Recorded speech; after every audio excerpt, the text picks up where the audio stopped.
La palabra de Dios es tan importante en la vida del cristiano como lo es el alimento diario para nuestro cuerpo.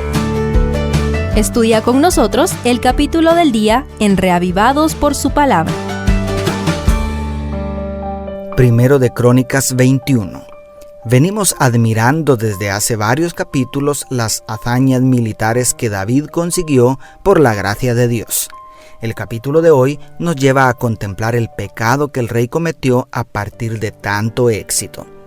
¿Cuáles son los peligros que trae el éxito y cómo podemos prevenirlos y resolverlos? Estudiemos. Primero, ser instrumento de Satanás.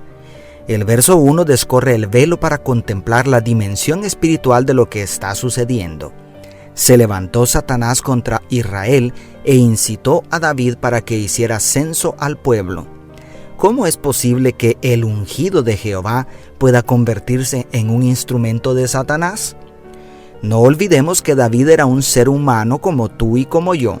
No era perfecto, tenía sus debilidades.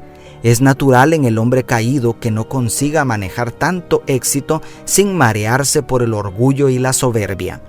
Así que cuando las cosas van muy bien, no bajes la guardia porque podrías estar entrando en el campo minado del éxito. Segundo, abuso de autoridad.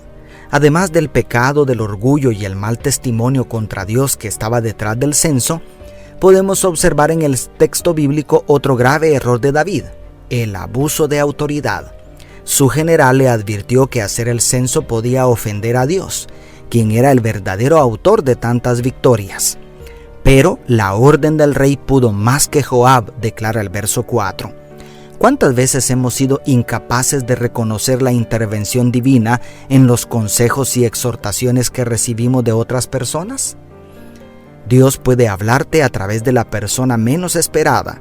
No lo pases por alto.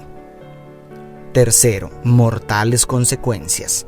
El verso 7 hace una declaración que puede resultar chocante para nosotros. Esto desagradó a Dios, el cual castigó a Israel. Muchos se preguntan a partir de textos como esto, ¿castiga Dios a los hombres? ¿Cómo es posible que castigue a toda la nación por causa del pecado de un solo hombre? ¿Es justo y misericordioso Dios al actuar así?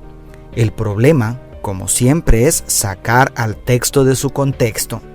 Aunque debo reconocer que no tenemos respuesta para todo, antes de buscar explicaciones artificiales ajenas a las Escrituras, recordemos que 1. La consecuencia natural del pecado es la muerte, según Romanos 6:23. Por lo tanto, no hay ninguna injusticia en la muerte por causa del pecado. 2.